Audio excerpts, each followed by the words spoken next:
បងប្អូនចេះប្រើកាពីតានៅបងប្អូនកាពីតាហើយនឹងប៉ង2អញ្ចឹងពីរហ្នឹងគឺអត់ដូចគ្នាទេបងប្អូនអញ្ចឹងជម្រាបសួរពុកម៉ែបងប្អូនទាំងអស់គ្នាដែលកំពុងតែទស្សនាវីដេអូមួយនេះអញ្ចឹងក្នុងវីដេអូនេះខ្ញុំនឹងប្រាប់បងប្អូនពីរបៀបនៃការប្រើប្រាស់ប៉ង2ក៏ដូចជាប្រើប្រាស់លេខកាពីតាបងប្អូន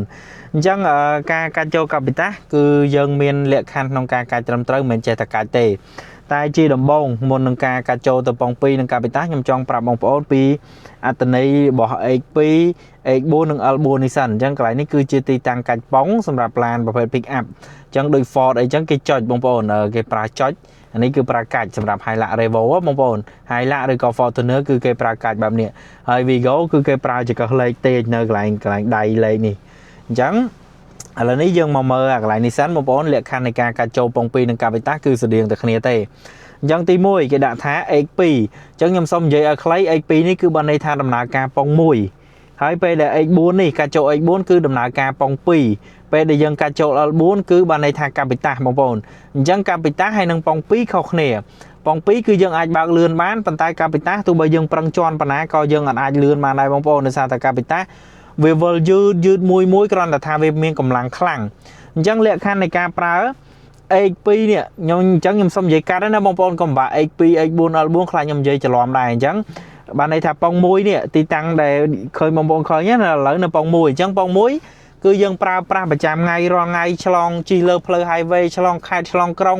ក្នុងក្រុងអីអាហ្នឹងគឺយើងប្រើប៉ង1បងប្អូននេះប៉ង1 X2 ហ្នឹងណាអញ្ចឹងពេលដែលយើងជិះទៅប៉ះជួបផ្លូវល្អល់ផ្លូវកឡុក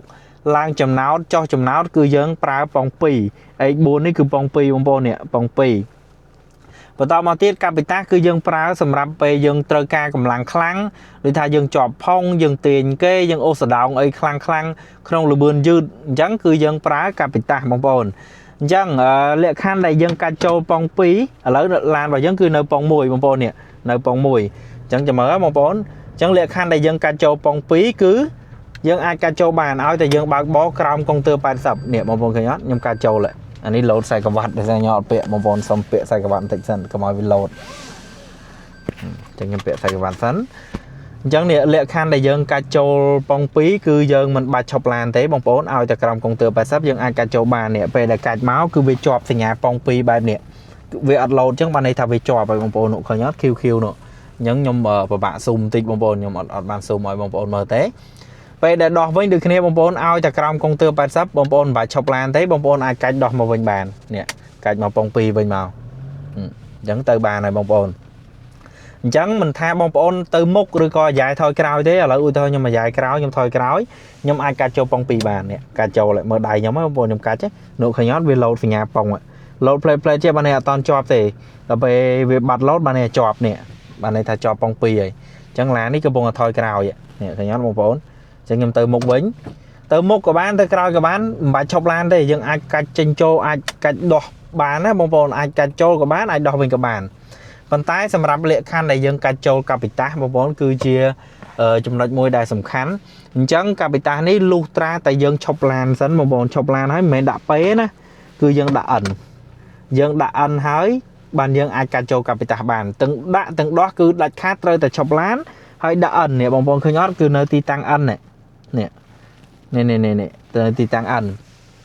អញ្ចឹងកាច់ចូលបងប្អូនមិនមែនមកដល់បងប្អូនកាច់ចូលភ្លាមណាគឺដំបូងបងប្អូនត្រូវកាច់ចូលប៉ង2សិនកន្លែងនេះគឺប៉ង2នេះឃើញអត់វាជាប់ប៉ង2ហ៎បងប្អូនប៉ុន្តែបើសិនជាកាច់មកវាអត់ជាប់វាលោតផ្លេត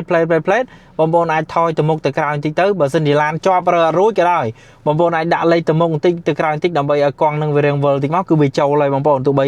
ឡានមិនទៅមុខក៏ដោយប៉ុន្តែឲ្យតែវិលគឺវាចូលហើយនេះគឺវាជាប់ហើយណាបងប្អូនជាប់ប៉ង2ហើយបន្តមកទៀតយើងកាច់ចូលទៅកាពីតាយើងរៀនសកតចេះតិចមកនេះបងប្អូនខ្ញុំដាក់ឲ្យចិត្តតិចសកតចេះតិចមកកាច់ចេះផោះនេះបងប្អូនឃើញអត់អញ្ចឹងពេលដែលចូលកាពីតាបងប្អូនត្រូវចំណាំមើល 4LO អក្សរពូលលឿងហ្នឹងគឺជាប់អត់លោតទេបើវាលោតផ្លេតបានន័យថាវាអត់ចូលទេតែបើសិនវាជាប់ចេះវាចេញ 4LO ជាប់បែបហ្នឹងហើយវាចេញសញ្ញានេះសញ្ញាប្រព័ន្ធទប់លំនឹងបិទប្រព័ន្ធទប់លំនឹងបែបនេះគឺបានន័យថាឡានរបស់យើងគឺជាប់កាពីតាហើយអញ្ចឹងយើងអាចដាក់លេខបានហើយបងប្អូននេះអញ្ចឹងដាក់ទៅមុខក៏បានទៅក្រោយក៏បាននេះឃើញអត់ទោះបីយើងប្រឹងជន់ប៉ុណ្ណាក៏ឡាននឹងអត់លឿនដែរបងប្អូនអត់អាចលឿនបានទេគឺយឺតអញ្ចឹងណាហើយពេលអាយ៉ៃក្រោយក៏បានទៅមុខក៏បានពេលដែលយើងដាក់ហើយប៉ុន្តែដាច់ខាតពេលដែលយើង đo với cứ dân trời chọc lan là nghiếm nè chọc lan là nghiếm hơi dân đã ẩn nè một người ấn nhưng đã lệch ấn là đã pé đó chẳng nè nơi thì tăng ấn nơi thì tăng lệch ấn và tỏ mà tiết dân cách đo với cứ dân công toán đo mà đo bong mùi phèm dân cách màu bong pi thần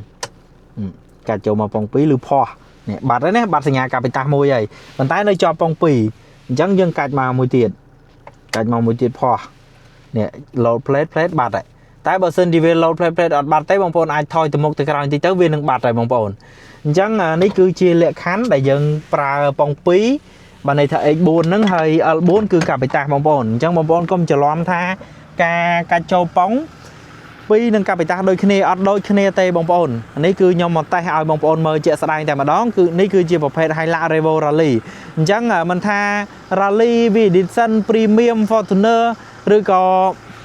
là này xem thế ao tại miền cái lại cạnh bong bạc nâng cứ đầm nà ca này ca cách đôi khi tế sầm rạp bong pi nhom bị chạy mà đang tiết bây giờ bong pon ba gram công tơ bay sập mình tha từ mốc rồi có từ cào tế bong pon ai cắt trâu bản phần tay bờ sân chỉ đo với có ai đo với mà được khi này bạn chọc lan tây bong pon phần tay capita cứ đại khát bong pon trời tại chọc lan đã lệch ẩn sân bong pon nơi thì tăng ấn bàn dương cắt trâu capita bán hãy đo với được khi này trời tại chọc lan đã ấn bàn dương ai cắt đó capita bàn bong pon chẳng video nhóm mình tập ban ngày thì cầm tạ bong pon chui like chui share chui subscribe video nhóm mình để mùi phong bong pon